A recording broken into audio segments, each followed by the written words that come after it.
आज का हमारा कॉन्सेप्ट है 10 most popular English abbreviations. Yes my dear students, ऐसी बहुत सारी एब्रिविएशंस हैं जो अक्सर आप लोगों के सामने आती हैं, कहीं ना कहीं आप उन्हें रीड करते हो, लेकिन आप में से बहुत कम स्टूडेंट्स ऐसे हैं जो उन एब्रिविएशंस को एग्जैक्टली समझ पाते हैं कि उनका राइट सेंस क्या है और उनको किस कॉन्टेक्स्ट में यूज किया जाना चाहिए। तो आइए जानते हैं आज ऐसी 10 मोस्ट पॉपुलर इंग्लिश एब्रिविएशंस के बारे में। Okay, so be ready with your pen and paper, जिससे कि आप इंपॉर्टेंट पॉइंट्स को नोट डाउन कर सकें। स्टूडेंट्स, फर्स्ट ऑफ ऑल मैं आपको बता दूं कि एब्रिविएशन है क्या। एब्रिविएशन एक शॉर्टेन फॉर्म है किसी वर्ड या फ्रेज की। किसी भी वर्ड या फ्रेज को हम शॉर्ट में जब प्ले करते हैं तो वो एक एब्रिविएशन बन जाती है। ऐसे बहुत सारे वर्ड्स हैं, ऐसे बहुत सारे फ्रेज हैं जिनके बहुत पॉपुलर एब्रिविएशंस हैं। और एब्रिविएशंस वैसे तो अगर हम काउंटिंग वाइज बात करें तो बहुत सारी हैं, लेकिन यहां हम डिस्कस करेंगे 10 मोस्ट पॉपुलर इंग्लिश एब्रिविएशंस। और ये चैप्टर आपको बहुत ज्यादा सपोर्ट करेगा उन एब्रिविएशंस को समझने में। अब आगे जब भी कभी ये एब्रिविएशंस आपके सामने आएंगी तो बहुत इजीली आप उनका सेंस समझ पाएंगे। Okay, so stay with us till the last second of this video, you will get awesome knowledge.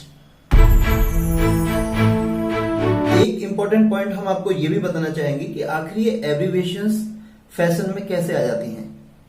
तो इसका एक बड़ा रीजन होता है कि जैसे जो सोशल मीडिया पर डिफरेंट साइट्स हैं, डिफरेंट प्लेटफॉर्म्स हैं, जैसे कि आप देख सकते हैं ऑनलाइन चैट्स होती हैं, व्हाट्सएप मैसेज होते हैं, टेलीग्राम है, फेसबुक मैसेंजर सर्विस है, ट्विटर है। तो वहां पर अक्सर एक लिमिट होती है, आप limited number of characters use कर सकते हैं।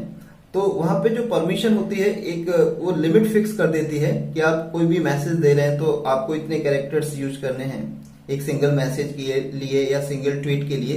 तो इससे क्या हुआ, ऐसे कुछ कोडेड वर्ड्स फैशन में आ गए जो एक बड़े वर्ड को या बड़े एक फ्रेज को रिप्रेजेंट करते थे, और धीरे धीरे वो इतने पॉपुलर हो गए कि वो काफी रेगुलर हो गए और लैंग्वेज में उनका एक मुकाम बन गया और लोग उन्हें रिकॉग्नाइज करने लगे और लार्ज स्केल पर अपनी लैंग्वेज में यूज करने लगे। तो आप समझ सकते हैं दिस वाज द रीजन, ये इस तरह से पॉपुलराइज हुए। लेकिन और भी कुछ रीजंस हैं इन एब्रिविएशंस के इस तरह से बूम करने के। एक रीजन तो ये था, दूसरा ये है कि एक ह्यूमन टेंडेंसी है कि हम लोग भले ही अदर चीजों में टाइम वेस्ट करते हों, लेकिन जब हम कुछ लिखने की या इस तरह की कोई चीज करते हैं, एक्टिविटी करते हैं, तो हम टाइम से भी हो जाते हैं, या समझ लीजिए हम टाइम से भी होने की एक्टिंग करते हैं। हम चाहते हैं कि हम बहुत कुछ कह दें और बहुत कम स्पेस में। ये हमारी एक टेंडेंसी होती है, दैट वी वांट टू से मोर इन लेसर स्पेस। तो इस साइको के चलते भी ये एब्रिविएशंस काफी पॉपुलर हो गए। ओके स्टूडेंट्स, लेकिन इसका मेन रीजन जहां तक मेरी अपनी ओपिनियन है वो यही था कि ऑनलाइन चैट्स में व्हाट्सएप, टेलीग्राम, एफबी मैसेंजर और ट्विटर पर जो एक लिमिट होती है उसने कहीं हद तक लोगों को मोटिवेट किया इस तरह के कोड्स को यूज करने के लिए, जिनको आप एब्रिविएशंस के नाम से जानते हैं, और आज ये काफी पॉपुलर है। So it is all enough about the history of abbreviations. Now you have to be ready to note down these important abbreviations. अब ये बहुत इंपॉर्टेंट एब्रिविएशंस को आपको नोट डाउन करना है। ओके, जहां भी कोई डाउट हो, एज यूजुअल मैं हमेशा आपसे कहता हूं, कोई भी कंफ्यूजन हो कमेंट बॉक्स में हमेशा शेयर करिए इस वीडियो में क्या और ऐड किया जा सकता था। Okay, so be ready. तो स्टूडेंट्स, फर्स्ट जो हमारा एब्रिविएशन है वो है RSVP। आपने देखा होगा जब भी आपके यहां कोई इन्विटेशन आता है तो उसमें अक्सर आप RSVP बॉटम साइड में लिखा पाते हैं। पहले मैं भी बड़ा कंफ्यूज होता था इसे देख करके कि RSVP का मतलब अक्सर है क्या। तो स्टूडेंट्स, RSVP एक फ्रेंच टर्म है और इसका फ्रेंच में जो एक्सटेंशन है वो है REPONDEZ, रेपो सिल वो प्ले। क्योंकि फ्रेंच में प्रोनाउंसिएशन थोड़ा डिफरेंट वे में होता है तो हो सकता है आपको ये थोड़ा ऑफ बीट लगे, लेकिन इसका जो राइट प्रोनाउंसिएशन है RSVP का वो यही है, रिपो सिल वो प्ले। और इसका जो इंग्लिश मीनिंग है वो है प्लीज रिप्लाई। और मैं थोड़ा और फर्दर इसे एक्सप्लेन करना चाहूंगा। जैसे आपको कोई इनवाइट करता है तो जो इनवाइट करता है वो आपका क्या है, होस्ट, और आप उसके लिए क्या है, गेस्ट। तो होस्ट जब अपने गेस्ट को इनवाइट करता है तो वो ये एक्सपेक्टेशन रखता है अपने गेस्ट से कि वो उससे रिप्लाई करें कि वो उस इवेंट में पार्टिसिपेट करने आ रहे हैं या नहीं। तो एक तरीके से ये इसका मेन मोटिव होता है RSVP का, और इसका इंग्लिश मीनिंग आप समझ सकते हैं, प्लीज रिप्लाई। यानी जो होस्ट है वो अपने गेस्ट से रिप्लाई चाहता है कि हमने आपको इनवाइट किया है और आप हमारे इस इवेंट में पार्टिसिपेट कर रहे हैं या नहीं। ओके, क्योंकि जो होस्ट होता है उसको बहुत सारी प्रिपरेशंस करनी होती हैं, तो एक उसकी एक्सपेक्टेशन होती है कि वो कंफर्मेशन चाहता है अपने गेस्ट से। Is that clear? I think कुछ हद तक आप RSVP का मतलब समझ पाए होंगे। तो RSVP एक फ्रेंच टर्म है। स्टूडेंट्स, अब जो नेक्स्ट टर्म है ASAP, हो सकता है कहीं ना कहीं कभी ना कभी आपने इसको यूज किया हो या रीड किया हो। तो इसका जो एक्सटेंशन है ASAP का, वो आप देख सकते हैं as soon as possible। Okay, तो शॉर्ट में जब आप कहना चाहते हैं कि जितना जल्दी हो सके उतना जल्दी, तो इंग्लिश में इसको आप इस तरह से भी ले सकते हैं ASAP, तो as soon as possible। तो आप देख सकते हैं एक काफी बड़े फ्रेज को यहां पे हम इतना शॉर्ट में केवल 4 लेटर से ही रिप्रेजेंट कर सकते हैं, as soon as possible। और अब जो नेक्स्ट एब्रीवेशन है DOB। आई एम श्योर कि ये तो आपने कहीं ना कहीं जरूर यूज किया होगा, क्योंकि जब आप कोई भी फॉर्म फिलअप करते हैं तो वहां पे अक्सर ये कॉलम होता है DOB, जिसका एक्सटेंशन है D for date, O for of, B for birth, date of birth. Okay, जिसका एक फॉर्मेट भी होता है DDMMYY। यानी इसमें DD मतलब डेट, MM में आपको मंथ मेंशन करना होता है और YY में आपको ईयर। Okay, DDMMYY। तो DOB का एक्सटेंशन क्या हो गया friends? Date of birth. Clear? अब नेक्स्ट जो एब्रीविएशन है IMO। IMO को एक्सटेंड किया जाता है, इसका एक्सटेंशन है I for in, M for my, O for opinion, in my opinion, IMO। और नेक्स्ट है N/A। कई बार जब आप फॉर्म वगैरह में फिल कर रहे होते हैं तो कुछ इंफॉर्मेशन ऐसी भी होती है जो आपसे रिलेटेड नहीं होती है, तो वहां पे आप ये मेंशन कर सकते हैं N/A।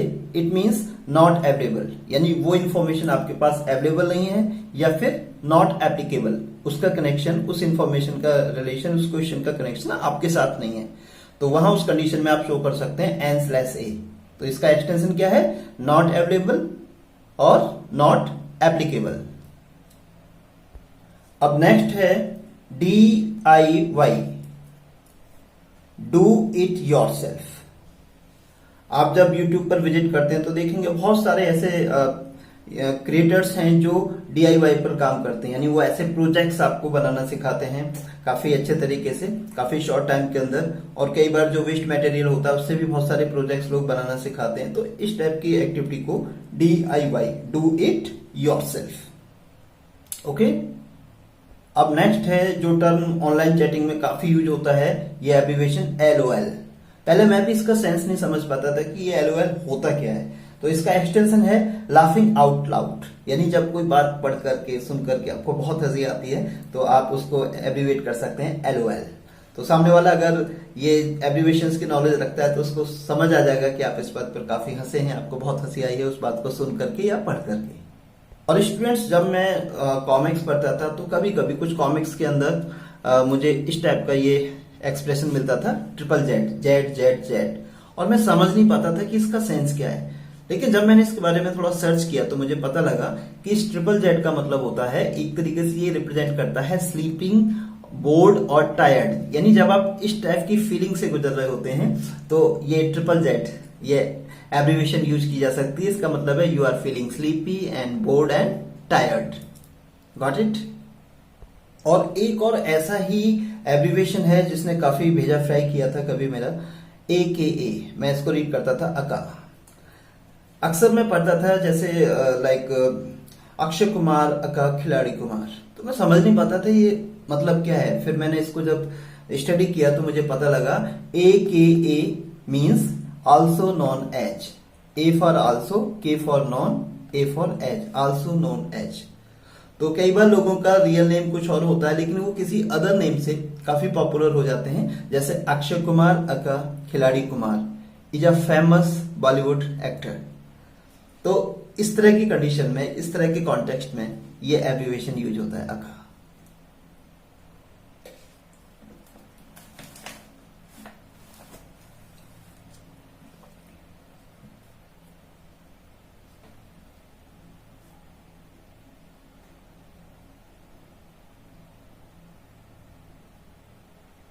और अब आज के हमारे इस वीडियो लेसन का लास्ट एब्रीविएशन नंबर 10 है OMG। ये तो डेफिनेटली आपने काफी सुना होगा और पढ़ा होगा। Yes, you are right, oh my God, OMG। जैसे कि ये पूरा वीडियो लेसन स्टडी करने के बाद आपने भी कहा होगा, oh my God, OMG, what a collection. क्या शानदार एब्रीविएशंस पढ़ाई हैं सर ने आज हमें, OMG, ओ माई गॉड। तो friends and my dear students, I hope आज का लेसन आपको इंटरेस्टिंग लगा होगा। तो कैसा लगा हमारा कलेक्शन कमेंट जरूर करिएगा, और कुछ एक्सपेक्टेशन अगर आप रखते हैं तो उसको भी शेयर करिएगा। Okay, I will meet you in the next video lesson. Till then, bye bye.